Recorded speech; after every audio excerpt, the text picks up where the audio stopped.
en fait, mes collègues économistes et moi-même, on travaille à mesurer ce qu'on appelle le consentement à payer. Le consentement à payer, qu'est-ce que c'est? Eh bien, c'est le montant maximum qu'un individu est prêt à payer pour un produit en fonction des informations qu'il a à sa disposition. Et en fait, nos protocoles en économie expérimentale, ils nous permettent finalement d'inciter le consommateur. C'est-à-dire qu'en gros, ce sont des protocoles incitatifs. Il va déclarer des consentements à payer au cours des sessions expérimentales et en fait à la fin de la session expérimentale, il va être amené à acheter un produit en fonction d'un prix qui est tiré au sort sur la base des données, des informations qu'il nous aura transmises, donc des consentements à payer qu'il aura déclarés.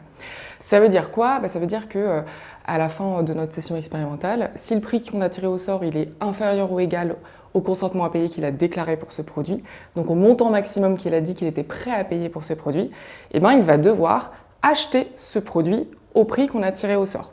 Donc c'est pour ça que toutes les données qu'on récolte, elles ont une réelle valeur, une réelle réalité pour les consommateurs parce qu'ils sont vraiment impliqués dans un acte d'achat grâce à ces protocoles-là.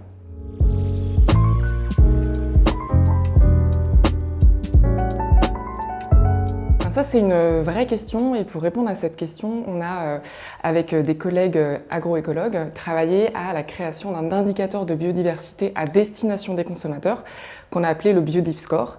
Et ce que nos résultats montrent, c'est que les consommateurs amateurs de vin sont très réactifs en fait, à cette information sur la biodiversité.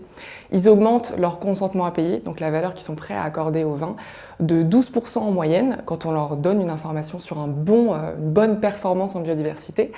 Et ça va jusqu'à plus 54% pour les 10% des consommateurs qui sont les plus réactifs à cette info. Et ils réagissent aussi négativement quand on leur donne une information sur une mauvaise performance en biodiversité, donc un mauvais BiodiveScore.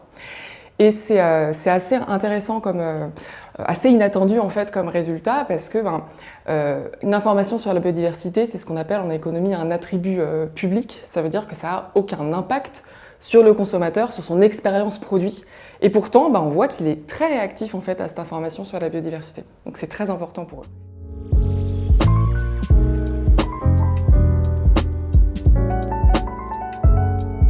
Alors pour les générations Y et Z, ce qu'on observe finalement, c'est que oui, ils ont vraiment une sensibilité beaucoup plus marquée que leurs aînés en fait. Parce que finalement, contrairement aux consommateurs un peu plus âgés, eux, ils réagissent systématiquement à une information sur la biodiversité du vin qu'on va leur donner, que le vin soit bio ou pas, qu'ils aient apprécié le vin ou pas.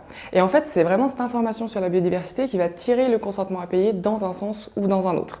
Ça veut dire quoi? Ça veut dire que si je leur dis ce vin est bio et il a un bon BiodiveScore, leur consentement à payer va systématiquement augmenter. Si je leur dis ce vin est bio mais il a un mauvais BiodiveScore, le fait d'apprendre ces deux informations-là va faire qu'ils vont faire baisser la valeur qu'ils sont prêts à accorder au vin.